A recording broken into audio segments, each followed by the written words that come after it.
और अंत में वो कोरोना से लड़ते लड़ते हम सबको छोड़ के चले गए। उनकी वाइफ भी डॉक्टर हैं। आज सुबह उनकी वाइफ से मेरी लंबी बात हुई।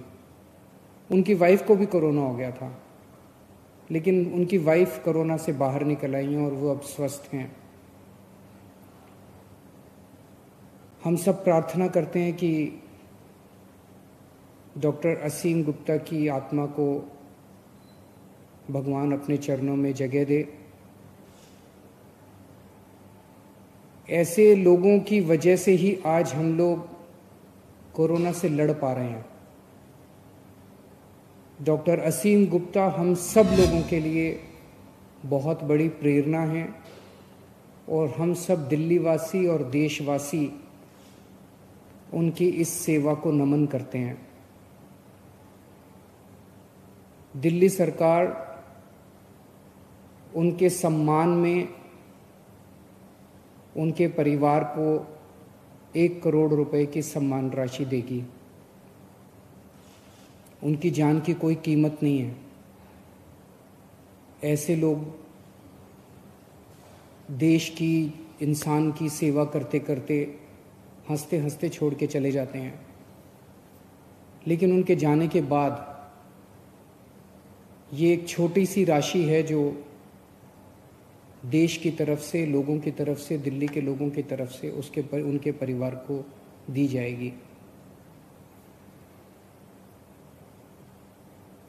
कुछ दिन पहले तक, कुछ हफ्ते पहले तक दिल्ली में बेड्स की बहुत समस्या थी।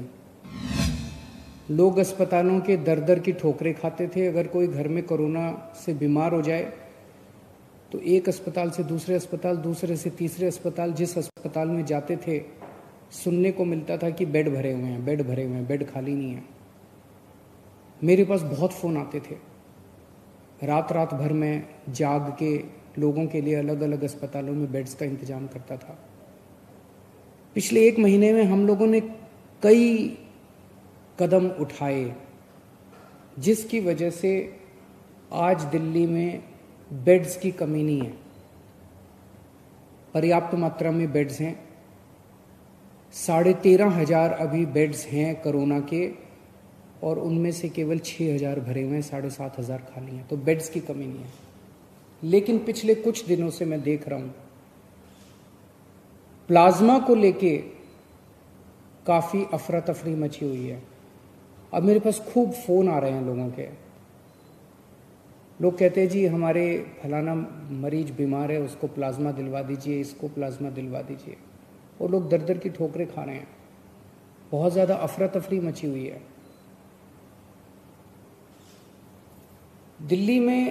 दिल्ली सबसे पहला राज्य था देश में।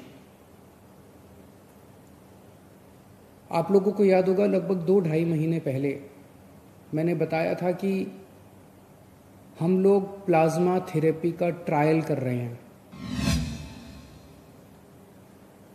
हमने प्लाज्मा थेरेपी का ट्रायल किया,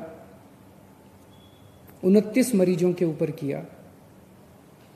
जो नतीजे आए वो काफ़ी उत्साहवर्धक थे।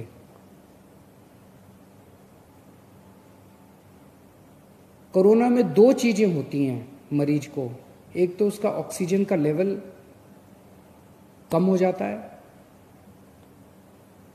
हमारा ऑक्सीजन का लेवल 95 होना चाहिए। ये अगर 90 पहुंच जाता है, 85 पहुंच जाता है, 80 पहुंच जाता है तो खतरनाक हो जाता है। तो एक तो ऑक्सीजन का लेवल कम हो जाता है और दूसरा रेस्पिरेशन का लेवल बहुत ज़्यादा बढ़ जाता है, सांस फूलने लगती है। रेस्पिरेशन का लेवल 15 होना चाहिए, ये 20 पहुंच जाता है, 25 पहुंच जाता है, 30 के ऊपर पहुंच जाता है।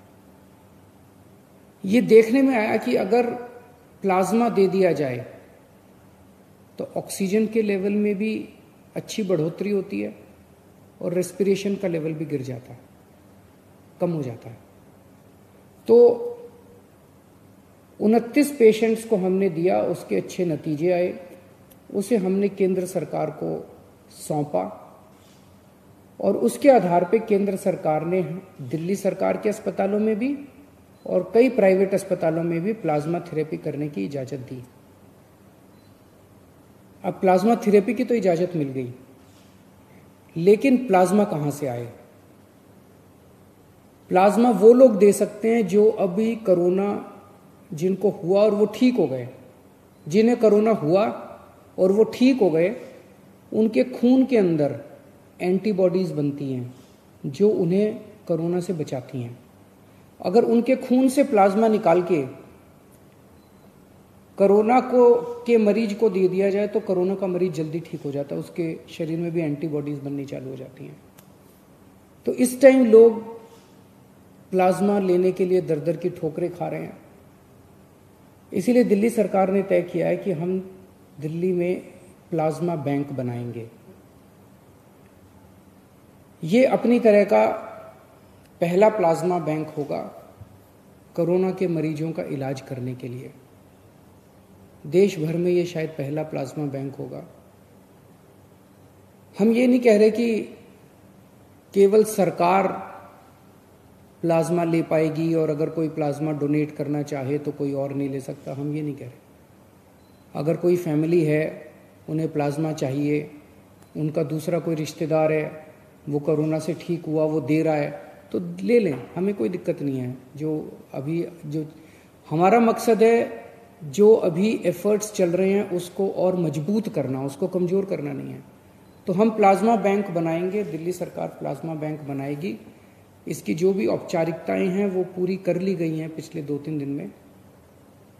और इस प्लाज्मा बैंक से सभी को प्लाज्मा मिलेगा, चाहे वो सरकारी अस्पताल हो या प्राइवेट अस्पताल हो। कोई सीधे ILBS जो हमारा अस्पताल है दिल्ली सरकार का, वहाँ पे प्लाज्मा बैंक बनाया जाएगा। अगर किसी को प्लाज्मा चाहिए तो डॉक्टर को या अस्पताल को प्रिस्क्राइब करना पड़ेगा, लिख के देना पड़ेगा कि इनको प्लाज्मा थेरेपी की ज़रूरत है। कोई खुद के नहीं कह सकता कि मेरा फलाना बीमार है इसलिए मुझे प्लाज्मा दे दो। डॉक्टर की रिकमेंडेशन जरूरी है और डॉक्टर या हॉस्पिटल ILBS को अप्रोच करेंगे और ILBS उन्हें प्लाज्मा दे देगा। ये प्लाज्मा बैंक हमारा 2 दिन में शुरू हो जाएगा। इसकी सारी कार्रवाई हम लोग पूरी कर लेंगे, लेकिन इसमें सबसे इम्पोर्टेंट चीज़ है, जो लोग ठीक हो गए हैं उन लोगों को सामने आके प्लाज्मा डोनेट करना पड़ेगा। अभी भी लोग कर रहे हैं, लेकिन इस कोई व्यवस्था नहीं है। अब इसकी व्यवस्था बना दी जाएगी। तो जो लोग ठीक हो गए उनसे मेरी हाथ जोड़ के प्रार्थना है, जिंदगी में किसी की जान बचाने के कम मौके मिलते हैं, ये मौका आपको मिला है। मेरी सब लोगों से जो लोग कोरोना से ठीक हो गए उन सब लोगों से प्रार्थना है हाथ जोड़ के कि आप सब लोग सामने आके खुल के प्लाज्मा डोनेट कीजिए ताकि दूसरों की जान बचाई जा सके। एक तरह से यही सच्ची भगवान की सेवा है, एक तरह से यही सच्ची भगवान की भक्ति है। मैं ये बता दूं कि ये गलतफहमी ना हो कि प्लाज्मा कोई संजीवनी बूटी है, प्लाज्मा से सबकी जान बच जाएगी। अगर कोई पेशेंट अंतिम स्टेज में पहुंच चुका है, कोमोर्बिडिटीज़ हैं, दूसरी बीमारियों से घिरा हुआ है, मल्टी ऑर्गन फेलियर हो चुके हैं, वेंटिलेटर पे जा चुका है, ऐसे पेशेंट्स को बचाना मुश्किल होता है। लेकिन जो पेशेंट्स अभी मॉडरेट स्टेज में हैं, अभी उनकी स्थिति खराब नहीं हुई है बहुत ज़्यादा, उनके लिए ये मददगार साबित होता है, इतना समझ लिया जाए। LNJP के हमारे जो हेड हैं डॉक्टर सुरेश, उनसे मैंने बात की। उन्होंने बताया कि अभी पिछले कुछ दिनों में उन्होंने 35 मरीजों को प्लाज्मा दिया है, जिसमें से 34 बच गए, 1 की मौत हुई। एक और दिल्ली का प्राइवेट बड़ा हॉस्पिटल है, उनसे जब मेरी बात हुई उन्होंने 49 लोगों को प्लाज्मा दिया, 46 लोग बच गए। मैं ये नहीं कह रहा, हो सकता है ये जो 34 लोग हैं और 46 लोग हैं वैसे भी बच जाते, उनमें से कितने, लेकिन ये एक आंकड़ा है, उसमें से कितने बचते कितने नहीं बचते कह नहीं सकते। जो डोनर्स हैं उनके मन में गलत फहमियां हैं। एक तो डोनर्स को ये लगता है कि मैं दोबारा प्लाज्मा देने जाऊंगा, कोरोना के अस्पताल में जाऊंगा, कभी दोबारा कोरोना ना हो जाए। वैसे तो दोबारा कोरोना नहीं होगा, लेकिन फिर भी हमने व्यवस्था ILBS में की है। ILBS कोरोना अस्पताल नहीं है। आपके आने का, जाने का, टैक्सी का सारा इंतजाम दिल्ली सरकार करेगी। बस आप हाँ कह दीजिए कि मैं कोरोना देना चाहता हूँ, मैं प्लाज्मा देना चाहता हूँ। और ILBS में अच्छी व्यवस्था की हुई है। मेरे ख्याल से आधा घंटा पौना घंटा लगता है आदमी को वो देने के लिए। अगले कुछ दिनों के अंदर हम नंबर जारी कर देंगे। उस नंबर पे जो जो लोग देना चाहते हैं उस नंबर पे कॉल करके, व्हाट्सएप करके हमें बता सकते हैं कि मैं देना चाहता हूँ, और उनसे संपर्क करके उनसे सारा इंतजाम कर दिया जाएगा उनसे प्लाज्मा लेने का। सरकार की तरफ से भी हम कॉल करेंगे। जितने पेशेंट्स अभी ठीक हुए उन लोगों को, उन्हें मनाया जाएगा, उन्हें प्रेरित किया जाएगा कि ज़्यादा से ज़्यादा लोग अपना प्लाज्मा दें। और ये जितने एंटीबॉडी टेस्ट हो रहे हैं, ये एंटीबॉडी टेस्ट से भी बहुत सारे ऐसे लोग हैं जिन्हें कोरोना हो गया, ठीक हो गए, पता भी नहीं चला। एंटीबॉडी टेस्ट से पता चलेगा कि उसके अंदर एंटीबॉडीज बन रही हैं, वो कोरोना होकर ठीक हो चुका है। ऐसे भी बहुत सारे 52,000 लोग तो दिल्ली में अभी रिकॉर्ड के मुताबिक ठीक हो चुके हैं, और इसके अलावा ढेरों लोग ऐसे होंगे जो कोरोना हुआ, ठीक हो गए, उन्हें पता नहीं चला। ऐसे सब लोगों को प्रेरित किया जाएगा ताकि वो ज़्यादा से ज़्यादा प्लाज्मा दें और हम और ज़्यादा से ज़्यादा लोगों की मदद कर सकें, उनकी जान बचा सकें। और इसमें सबसे अहम भूमिका मीडिया की होगी। इसमें कोई पार्टीबाजी नहीं, कोई राजनीति नहीं। हमें सबकी जान बचानी है, चाहे वो किसी भी धर्म का हो, किसी भी जात का हो, किसी भी पार्टी का हो। और सब में सब लोग आते हैं, तो उसमें पत्रकार भी आते हैं, उसमें सब तो मेरी मीडिया के साथियों से खास तौर से निवेदन है कि आप लोग भी कैंपेन चला के अपने अपने चैनल पे, अपने अपने मीडिया हाउस में ज़्यादा से ज़्यादा लोगों को प्रेरित करें कि वो लोग प्लाज्मा डोनेट करें और दूसरे लोगों की जान बचाएं। शुक्रिया।